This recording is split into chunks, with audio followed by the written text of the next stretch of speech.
Miongoni mwa watu ambao ni wapotoshaji ni bwana mmoja akiitwa Shafi Basali. Huyu kijana huyu ni mshia aliyejificha nyuma ya pazia la usufi. Bismillahirrahmanirrahim. Alhamdulillahi rabbil alamin wal aqibatu lil muttaqin wala udwana illa ala adh-dhalimin.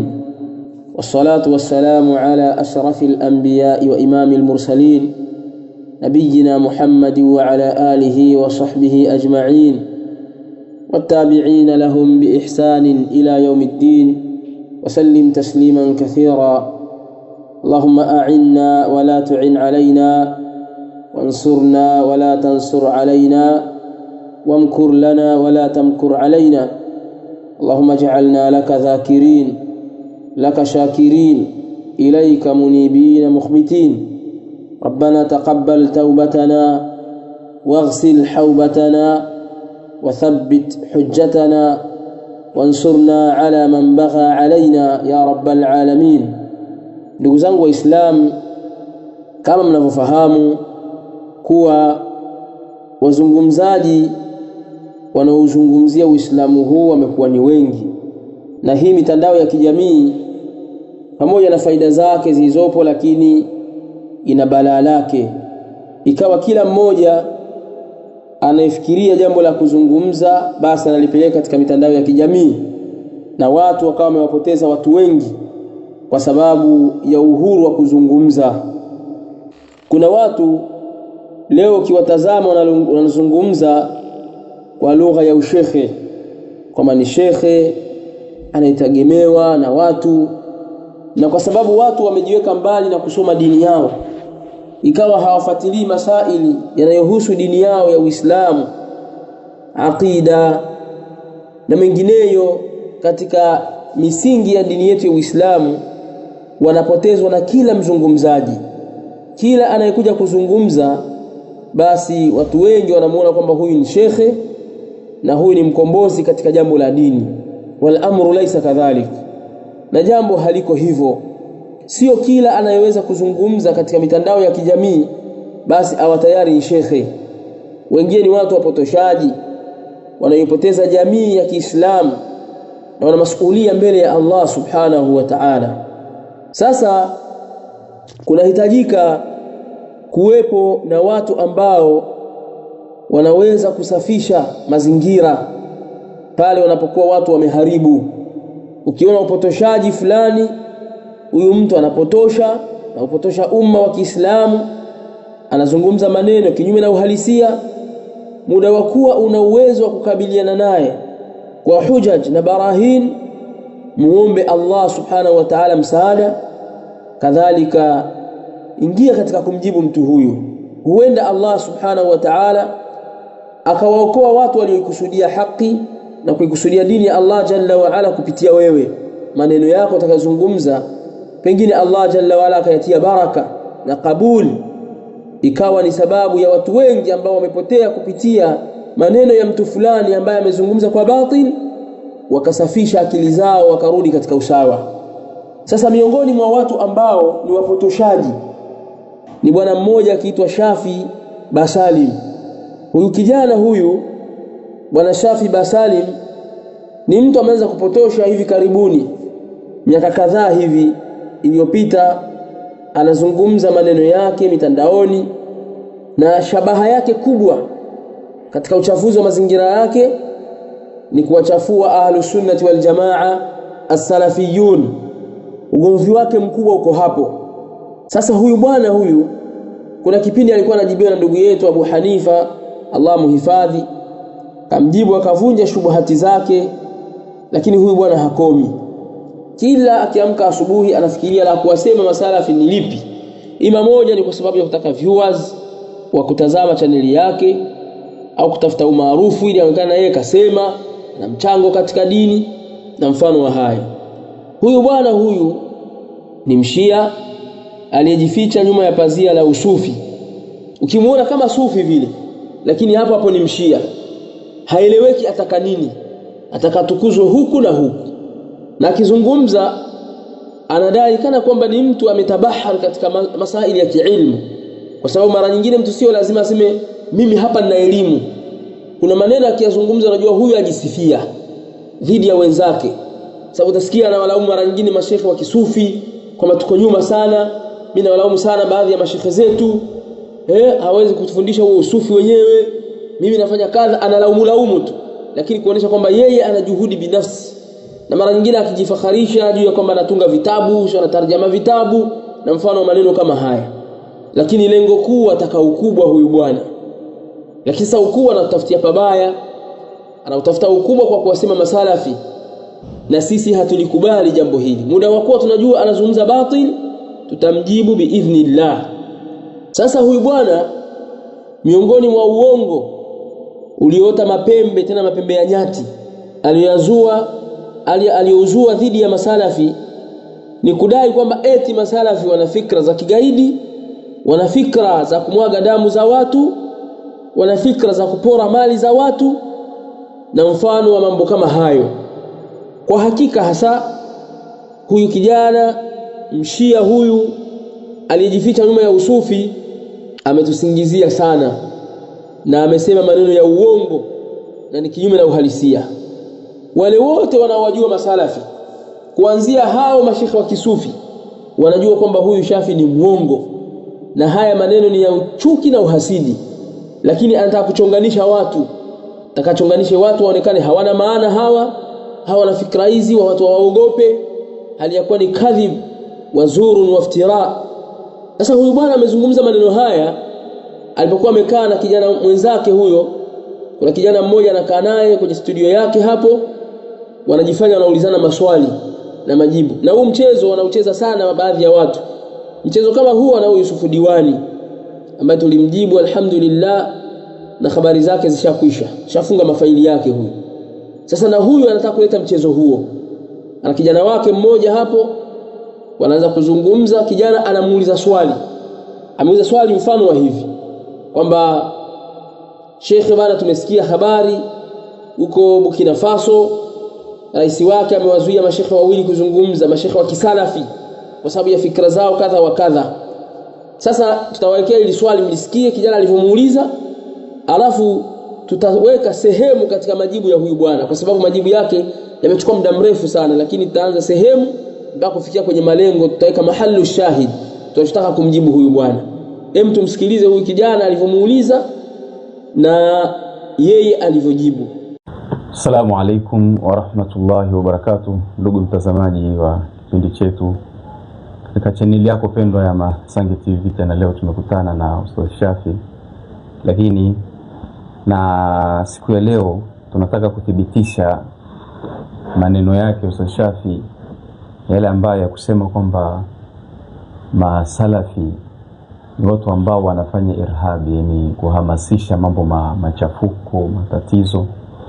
Kuna haya maneno uliyokuongea hizo fikra na hicho kitu kimethibitika wapi? Angalia Burkina Faso sasa hivi, na leo taligusia hizo fikra tena, ambapo Burkina Faso kuna wale mashekhe wale kisalafi wale wamezuiliwa, kuna nini kwenye dawa na nini, hii kutokana na zile fikra zake ambazo ulizokuwa nazo. Hilo unaliongeleaje na unasemaje na unawaambia nini watazamaji katika hili? Karibu sana. Majibu ya huyu bwana Shafi Basalim, huyu Shia aliyejificha nyuma ya pazia la usufi. Kwa sababu mara nyingi sisi huwa tunaenda kimihemko na kihisia zaidi, hatuangalii. Kuna kipindi walikamatwa mashekhe kula Arusha, kina Jafar Lema na wengine. Watu wakapiga kelele sana, serikali inaonea mashekhe, serikali gani hii, ni mipango hii ya kutaka kudhoofisha Uislamu, kadha kadha, vitu kama hivyo. Kabla hujaingia kuilaumu serikali, kabla hujaingia kujiweka katika chumba cha kudhulumiwa na kuonewa na vitu kama hivyo, kabla hujajiweka katika chumba hicho, jiuliza mbona kuna maelfu ya mashekhe wanaendelea na harakati zao na mawaidha na kila kitu, kwa nini hawajazuiliwa wai hao peke yao? Ukifuatilia sasa, wale jamaa Arusha walihusika na kumwagia watu sindikali, kweli si swala la kusingiziwa. Walihusika kuchoma makanisa ya watu, kuchoma migahawa ya watu, na haya mambo ni ugaidi 100%. Hakuna mafunzo ya kuchoma makanisa ya watu, hakuna. Hata Mtume sallallahu alayhi wa alihi wasallam wakati wa vita, si wakati wa amani kama hivyo kuchoma kanisa la mtu, wakati wa vita alipokuwa akiwatuma watu, anawaambia mkienda kule watu wazima msiwapige vita, watu waliochagua amani walio katika majumba yao wasiotoka kwenda kupigana msifanye nini? Msiwapige. Watoto wadogo msifanye nini? Msiwapige. Wanawake msiwapige. Miti msikate, majumba msibomoe, na watu waliojitenga katika makanisa yao msifanye nini? Msiwabughudhi wala msiwaacheni wafanye harakati zao. Huo ni wakati wa nini? Je, wakati wa amani unaenda kuchoma kanisa la watu? Alafu baada ya hapo serikali kuchukua hatua ya kwenda kufanya nini? Kukukamata, huku watu wanaanza kulia kwamba serikali inafanya nini? Inaonea mashekhe. Wakati hawa wanafanya haya matendo ya kigaidi, kwa nini msisaidie serikali kuwazuia? Tuseme changamoto unaona ni nini iko? Changamoto ni nini? Changamoto mara nyingi huwa sisi haturudi kwenye kiini cha tatizo. Tunakuja kwenye matokeo. Wewe umeanguka hapo, umejikwaa, umeanguka. Usiangalie kuanguka, kitu gani kilichokufanya uanguke? Kuna kisiki hiki hapa. Tuseme hao wanaofanya hivi kuchoma na wao wana shida gani? Na mara nyingine wanasema huwa inatumika lugha kwamba Waislamu wenye msimamo mikali. Huo sio msimamo, tafsiri ya msimamo mkali wa Muislamu si hiyo. Hao ni magaidi. Muislamu mwenye msimamo mikali ni yule Muislamu ambaye kwamba mwenye kushika mafundisho ya dini ipasavyo. Huyo ndio Muislamu mwenye misimamo mikali na dini yake, maana anashika maamrisho ni na dini yake. Sasa ukisema Waislamu wenye misimamo mikali wamefanya hivi, maana yake ile ndio misimamo mikali ya Uislamu. Yaani tafsiri ya kama mtu akipanda sana katika Uislamu akafikia katika high level ile ndio anakuwa vile, maana yake ni hiyo. Ni lugha ya makosa, pia huwa inatumika mara nyingine katika vyombo vya habari, watangazaji na vitu kama hivyo. Hii ni lugha ya makosa. Si sawa wale watu wenye kufanya matendo yale ndio Uislamu wenye misimamo mikali. Sema watu fulani ambao kwamba wenye fikra za kigaidi au wenye mirengo ya kigaidi na vitu kama hivyo. Tuseme ile fikra imeanzishwa tuseme katika grupu hili la masala. Sasa hii ni kuna madhehebu maalum ambao kwamba dhehebu maalum lenye mirengo hilo ambao kwamba ni dhehebu linafahamika hao wajitao masalafi. Katika fikra zao ugaidi umo ndani yake. Katika mirengo yao ni kuhalalisha kila asiyekuwa wao kumwaga damu yake. Ushaona? Kumuua, kumpora mali zake, na njia hiyo ndio walioitumia kama tulivyoeleza katika vikao vilivyopita kuivamia Maka. Kwa sababu hawa Al-Saudi na wengine ni wavamizi wale. Nataka nimwambie kwamba kwanza kuhusu hao mashehe ambao wako Burkina Faso, kwa mujibu wa maelezo anayotoa kwamba eti wamezuiliwa kuzungumza, wamefungiwa kuzungumza kwa sababu ya uchochezi wao na vitu kama hivyo, akadai eti mashehe wa kisalafi. Mimi siwezi kumsadikisha katika hilo, kwa sababu mashehe wa kisalafi hawana mrengo wa ugaidi, kupora mali za watu, wala mfano wa mambo kama hayo, kuchoma makanisa, si kufanya nini hayo. Kwa salafiyun wako mbali nayo kabisa. Ingaje kisa hiki mimi sijakifuatilia wala sijakijua ukweli wake na undani wake imekuwaje, sikuwa nimesikia yeye akitaja. Sasa tuwaache hawa, tutujibu kwenye shubuha zake.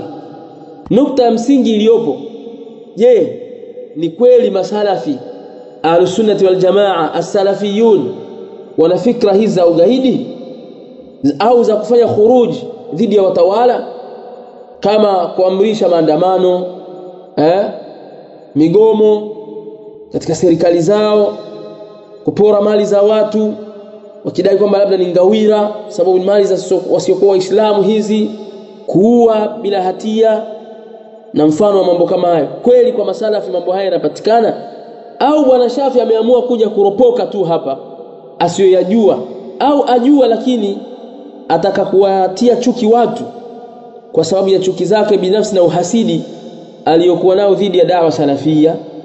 Haya maneno tumwambia ni ya uongo. Ahlus-Sunnah wal Jamaa as-salafiyun wao ndio watu wa kwanza kabisa kukemea mambo hayo kuliko firaq nyinginezo. Utawasikia katika durusi zao, mihadhara yao, khutbu zao na vitabu vyao walivyoviandika, rasaili mbalimbali, makala zao na magrupu yao katika WhatsApp na sehemu nyinginezo.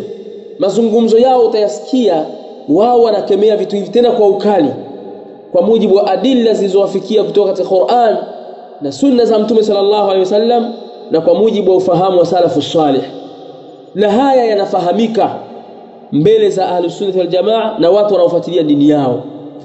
Katika hili nitatoa mfano mmoja. Mathalan, huyu bwana huyu alipoulizwa swali lile, kuna watu amewataja katika mashekhe ambao walikamatwa hapa nchini wakawekwa ndani kwa sababu ya fikra chafu walizokuwa nazo.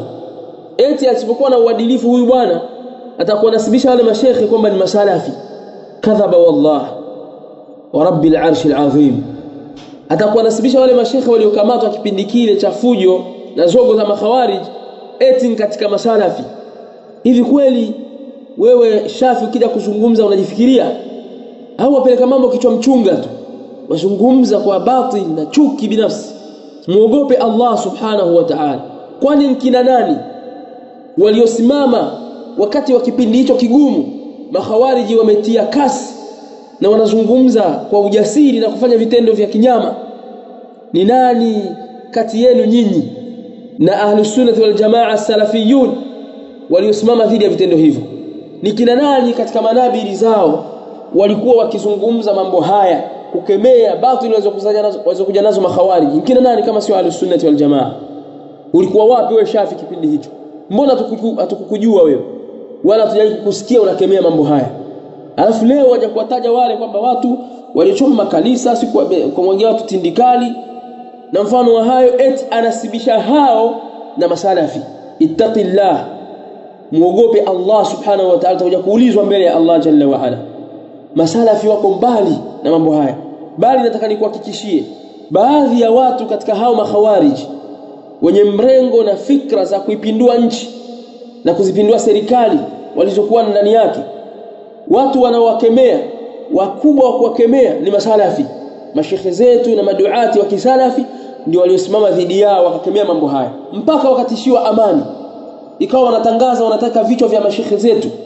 Ulikuwa wapi wewe Shafi kipindi hicho? Wakawa wanatangaza kwamba tunamtaka fulani kwa sababu hawa ni wanafiki.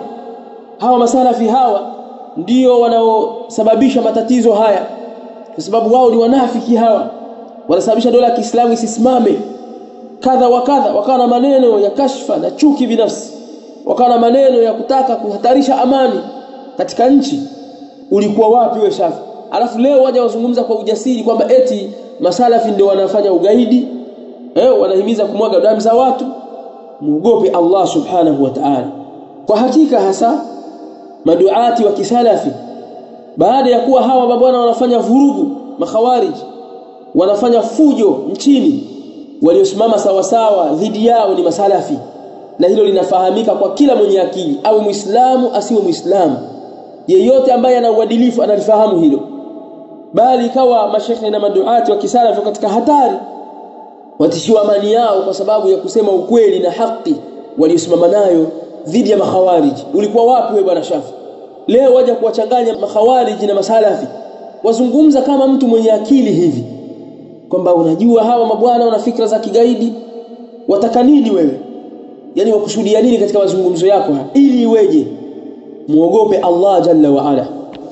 Tatizo la huyu kijana huyu Shia aliyejificha nyuma ya pazia la usufi, bwana Shafi Basalim hadana Allah wa iyah, kwanza ni kijana ambaye anajihisi amesoma, ana maarifa na ilmu, kwa sababu utaona anajifakharisha mara leo nilikuwa na mashekhe wakubwa napiga nao picha, mara nimetoa vitabu fulani, kuna kitabu fulani nakifanyia tarjama, mara si nini, mara wasome mashekhe wenzake huko, mashekhe wa kisufi kwamba bana hawafundishi kisawasawa, inatakiwa wafanye hivi na hivi, ajifanya mshauri mkuu.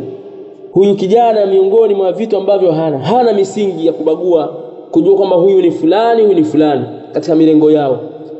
Hajui kutofautisha baina ya as-salafiyun na khawarij.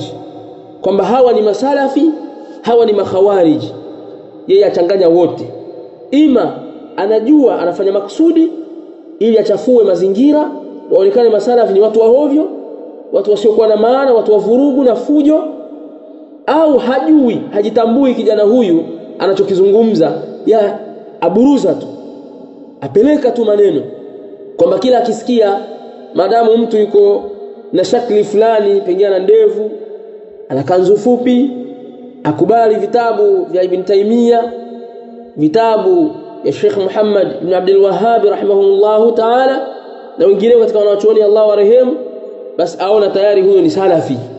Mizani hiyo haiko mbele za Ahlus-Sunnah wal Jamaa, wala hayo maneno si ya kweli unayozungumza, bali unachokidhania si cha sahihi ikiwa kweli unadhania hivyo. Na ukiwa ni mkweli, ikiwa unachokizungumza unakikusudia, kwa maana wafanya makusudi, wajua kabisa hawa watu ni watu wawili tofauti, lakini wakiwa wafanya makusudi, basi tunamuomba Allah subhanahu wa ta'ala kuongoze katika usawa na uondokane na hizi batili ulizozikusudia, au Allah atutosheleze na wewe. Kwa hiyo hili jambo la kutojua kutofautisha huyu bwana baina ya as-salafiyun na al-khawarij ndio linalomgharimu huyu bwana akajiropokea, semea maneno tu, zungumza tu kila siku, aeleza chuki dhidi ya Ahlus-Sunnah wal Jamaa. Na hii inaonyesha uchache wa elimu yake na maarifa yake madogo katika Uislamu. Tashayakha, amejifanya kuwa shekhe hali ya kuwa si shekhe, wala si shekhe kwa lolote wala chochote, labda ni shekhe wa mitandaoni, sababu mitandaoni kuna mashekhe wengi wanaodhihiri mitandaoni wakazungumza, wako kibao mashekhe hao, lakini ukiwachuja ukawapeka katika mizani ya ushekhe hawamo. Miongoni mwa wasiokuwemo ni huyu bwana Shafi Basalim. Ndugu zangu Waislamu, inatakiwa tufahamu kwamba Ahlus-Sunnah wal Jamaa as-salafiyun wao haya aliyotaja Shafi Basalim wako mbali nayo. Kwanza hawamkufurishi mtu muayyan isipokuwa kwa hujaj na barahin, sio kama alivyodai huyu bwana Shafi kwamba wanawakufurisha watu kadha na kadha na wanalisha damu zao. Ni maneno ya uongo, bali vitabu vyao Ahlus-Sunnah wal Jamaa vimejaa maneno ya wanawachuoni ya kuonesha kwamba wao wanapinga vitendo hivi, wako mstari wa mbele katika kumpinga kila ambaye anakufurisha mtu muayyan, yani mtu maalum, kwamba huyu ni kafiri. Kwa sababu gani? Kwa sababu akufanya kadha, isipokuwa kwa dalili na hujja. Na haya yanafahamika mbele za watu wa ilmu, kwa sababu kuna tofauti ya kusema mwenye kufanya dhambi fulani anakuwa kafir, au dhambi fulani kulifanya ni ukafiri, na kusema fulani ni kafir. Haya ni mambo mawili tofauti katika hukumu ya Kiislamu. Mfano, twasema sisi man taraka as-salata faqad kafar, atakayeacha swala huyu atakuwa amekufuru. Lakini je, hal nukaffiru al-muayyan? Je, tunamkufurisha mtu maalumu kwamba wewe fulani, huyu mzee fulani huyu kafiri kwa sababu gani? Kwa sababu haswali? La, bali ni kwa masharti.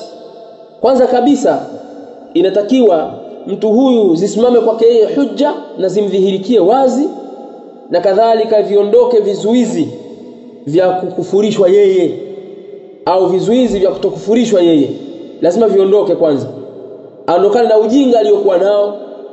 Inawezekana anafanya dhambi fulani lakini ana shubha fulani, amekallid, yani amemfuata shekhi fulani na mfano wa hayo.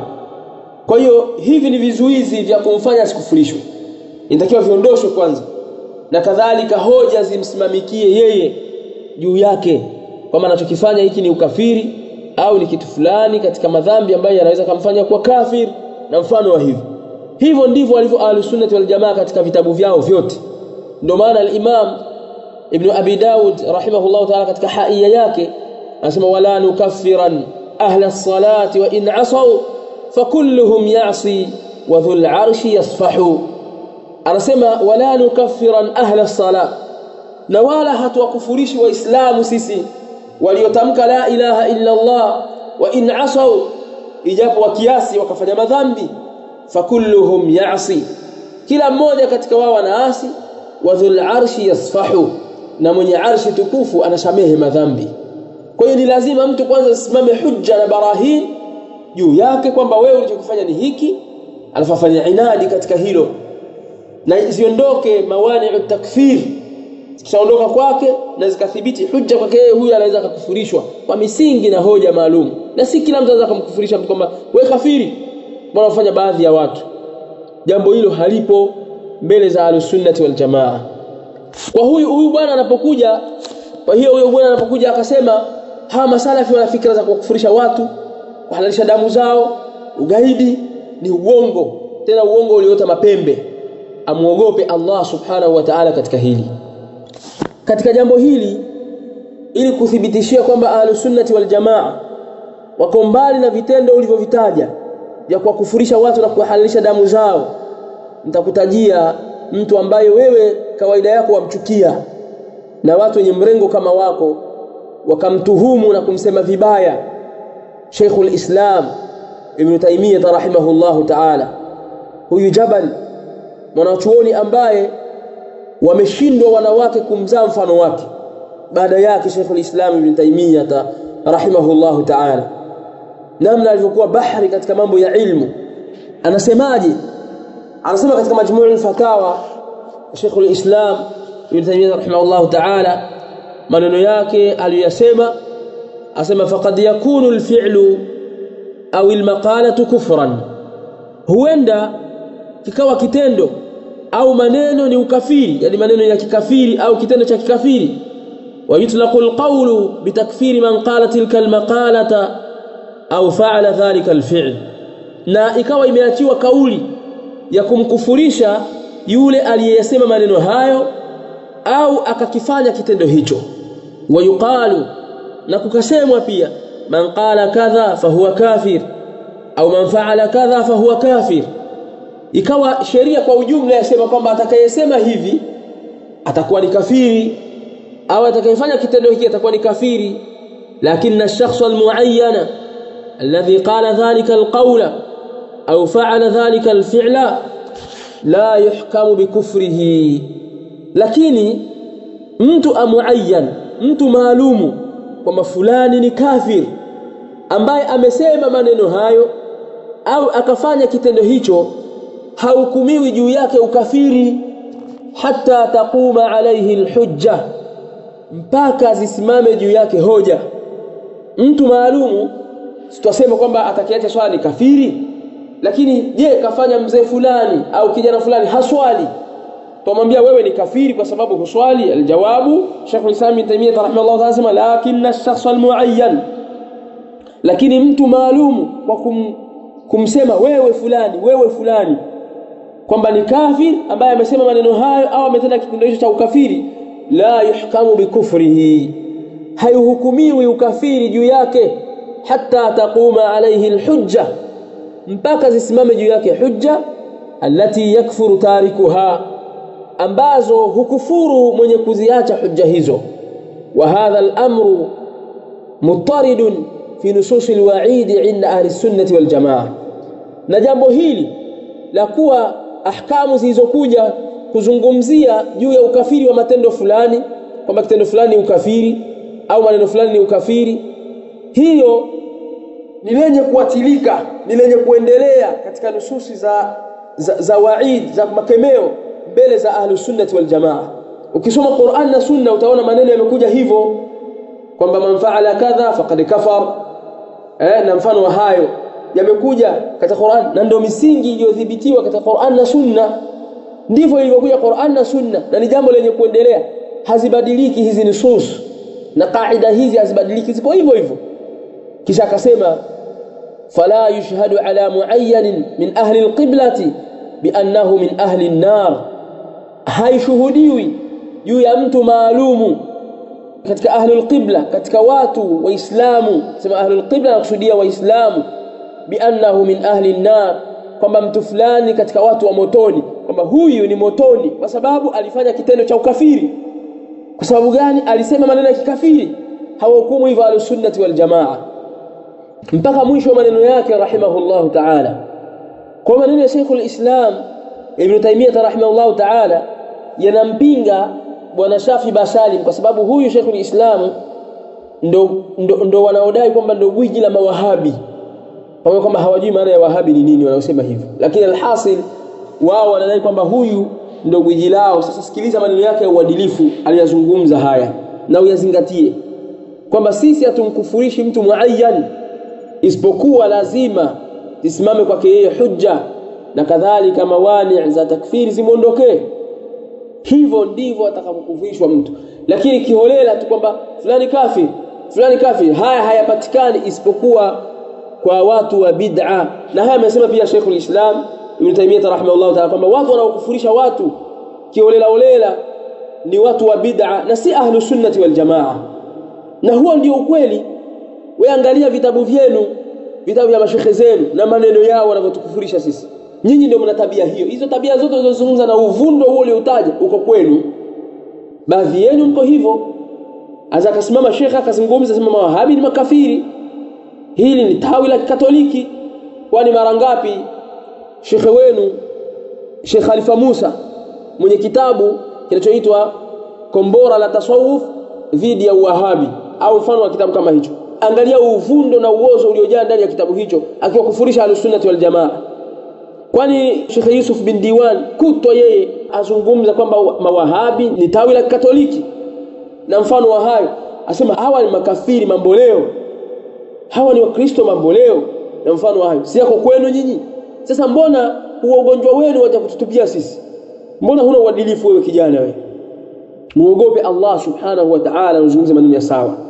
Sasa namaliza kalima yangu hii na majibu yangu dhidi yako kwa kukupa challenge. Hayo maneno uliyozungumza tunataka uyathibitishe kwetu sisi. Tuletee dai hata mmoja wa kisalafi au mwana wa chuoni wa kisalafi, ima kwa maandishi kwamba ameandika kitabu fulani au amezungumza maneno fulani akawakufurisha pengine nyinyi hapa, akasema nyinyi makafiri, kwamba wewe Shafi Basalim wewe ni kafiri kwa sababu umefanya kadha, au fulani ni kafiri kwa sababu kafanya kadha, takfirul muayyan. Usituletee habari za kwamba wanaposema mfano haya matendo ni ya kikafiri, haya mambo ni ushirikina, wanayofanya watu fulani ni ushirikina huu, atakayefanya mambo fulani anakuwa mushriki, wewe utakuwa umempinga pia Allah na mtume wake sallallahu alaihi wasallam. Sababu Allah subhanahu wa ta'ala ameyataja hayo katika Qur'ani sehemu nyingi, mfano waman lam yahkum bima anzala Allah fa ulaika humul kafirun. Je, kila hakimu anayehukumu kinyume na sheria Allah jalla wala awakafiri kwa sababu Allah amesema hivi? Aljawabu kwamba kuna tafsiri, waman lam yahkum bima anzala Allah fa ulaika humul fasiqun fa ulaika humul zalimun. Ayati zimekuja hivyo, lakini kuna tafsiri inda ahli sunnati wal jamaa, sababu ndio madhhab ya ahli sunnati wal jamaa.